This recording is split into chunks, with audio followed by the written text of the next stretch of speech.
ভাই লোকেশনে চাপ দিলে সরাসরি গুগল ম্যাপে চলে যায় কেন? এটি কীভাবে সমাধান করবো ভাই? তো এটি সমাধান করার জন্য আপনারা প্রথমে চলে যাবেন আপনাদের যে গুগল ম্যাপ আছে, এই গুগল ম্যাপে আপনারা চাপ দিয়ে ধরে রাখবেন। তারপরে এখানে দেখুন আই বাটন আছে, আই বাটনে ক্লিক করবেন। ক্লিক করার পর আপনারা এখানে দেখুন দেওয়া আছে সিট অ্যাজ ডিফল্ট, এখানে ক্লিক করবেন।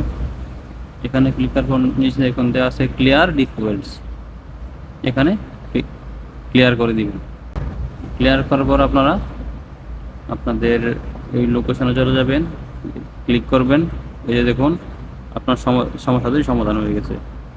তো কী কারণে এটি সমস্যা হয়, আপনারা যদি এই গুগল ম্যাপে ক্লিক করে যদি অলওয়েজ দিয়ে দিন তাহলে সবসময় গুগল ম্যাপটি ওপেন হবে। আর যদি আপনারা গ্রাফে দিয়ে অলওয়েজ করে দিন, গ্রাফে চলে যাবে সরাসরি।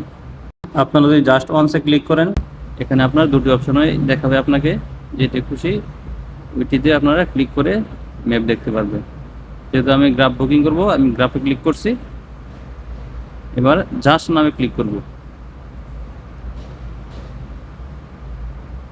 এই যে গ্রাফে চলে আসছে, এখান থেকে আপনারা সুন্দর করে গ্রাফ বুকিং করতে পারবেন। ধন্যবাদ।